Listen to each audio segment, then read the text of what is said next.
Hi there, I hope you're doing well. Today I'm going to show you how to make Zongo stew, a rich, flavorful, spicy Ghanaian stew that's perfect with waakye, kenke, or any side you like.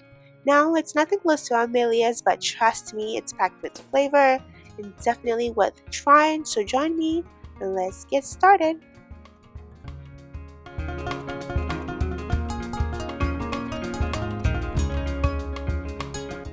Alright, so here I have my protein of choice, goat meat, all cleaned and chopped.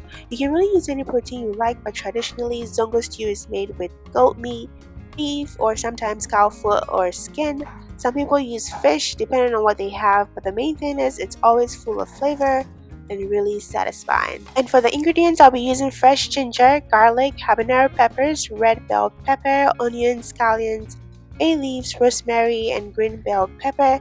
This will give the stew that rich, spicy, and flavorful taste it's known for. I also have here some fresh tomatoes as well as frozen tomato paste. I'll be using both to give the stew a rich, deep flavor and that beautiful red color. Alright, I'm chopping up the ingredients now, the peppers, onions, ginger, everything so we can blend them together and start cooking the protein here shortly.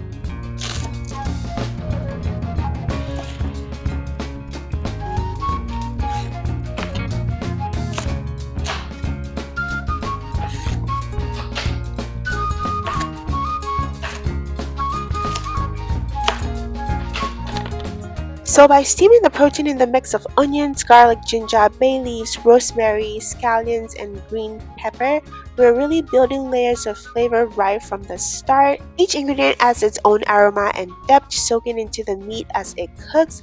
Next, I'm adding in my blended mix here, then go in with some goat seasoning and salt to taste. After that, I'll go in with a bit of water and we'll let it cook until the meat is tender and full of flavor. The goat meat takes a little while to cook, so you will need to be patient. The slow cooking is actually what makes it so tender and allows all those flavors from the blended mix to really soak in.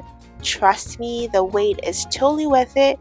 Every bite will be juicy and so flavorful. Next, I'm going to heat up some oil to fry the goat meat. This step adds extra flavor and gives the meat a nice rich color, but it's totally optional. You can leave the meat as it is and add it straight to the stew, or you could grill it or even air fry it if you prefer.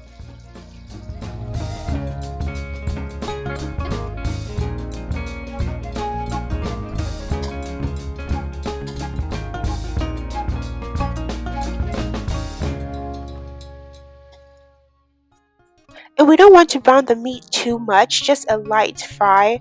Frying it gently like this also helps lock in all the juices from the steaming step, which makes the stew extra tasty and flavorful. So just like this is perfect. Okay, so once I remove the meat, I'll use the same oil to start the stew. The oil is already infused with all those amazing flavors from the goat meat and aromatics, which will make the stew taste even more delicious. So I'm going to add in my chopped onions. You can blend your onions whichever way you prefer. Okay, and we'll fry the onions until they are fragrant and translucent. This brings out their natural sweetness and builds a flavor base for the stew. And once that's done, we'll add in some rosemary and bay leaves to infuse even more aroma and depth into the stew here.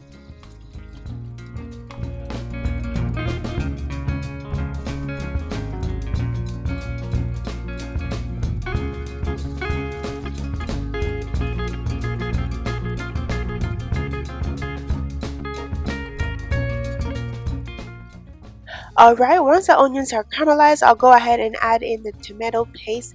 And we're cooking it at this stage because it helps build a deeper color and richer flavor for the stew, while also removing any raw tomato taste. Also, this gives the stew a nice, smooth, well-rounded base for all other ingredients. We'll keep stirring and frying it for about 15 minutes thereabout. We do so on medium heat, making sure that it doesn't burn, so it develops that perfect, rich flavor that we're looking for here.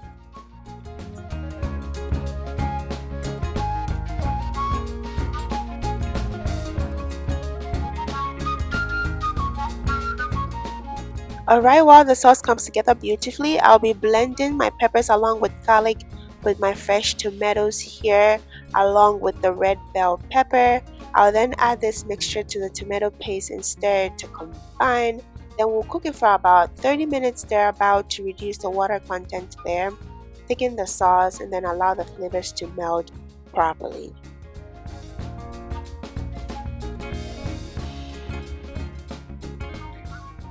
Next, I'll add the broth from steaming the goat meat. This right here is packed with so much flavor from the meat and the aromatics we used earlier, and adding it to the stew will help infuse even more depth into the sauce. This step is all about building layers of flavor and making sure the stew is rich, tasty, and well-rounded. Alright, now we'll keep the stew on low-medium heat here and stir occasionally. We want the stew simmering on low heat. This will help it cook evenly and thicken into a rich, flavorful sauce here. The stew is coming along beautifully and the aroma is given absolutely delicious here. Back to check on the stew and it's coming along nicely. I'm adding in some seasonings at this stage. I'm using some natural spice mix, salt to taste, and a little bit of curry powder to enhance the flavor. It's important to taste as you go and adjust the seasonings based on how the stew is developing.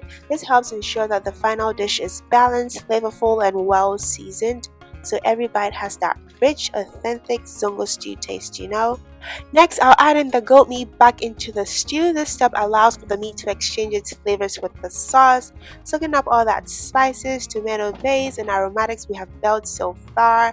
It also lets the meat releases a bit of its own juices, which further enriches the stew and helps develop that deep, authentic Zongo flavor that we're looking for. I mean, just look at this stew here. It looks absolutely delicious, and the aroma again is given so delicious. And now if you're wondering what really makes Zongo stew Zongo, it's all about the cooking style. It comes from the Zongo communities in Ghana, known for bold, flavorful cooking. The stew is cooked slowly to build that deep, rich taste, usually with meats like goat, beef, cow foot, or skin, and plenty of onions, ginger, garlic, and pepper. I mean, it's spicy, rich, and full of character. That's what makes it true Zongo stew. Now, mine might not match up to Amelia's, but hey, this is close enough. And here we are. Our Zongo stew is ready. Just look at that rich color and thick sauce. The aroma alone is everything. You can enjoy this with some waakye rice, kinky, or even some plain boiled yam.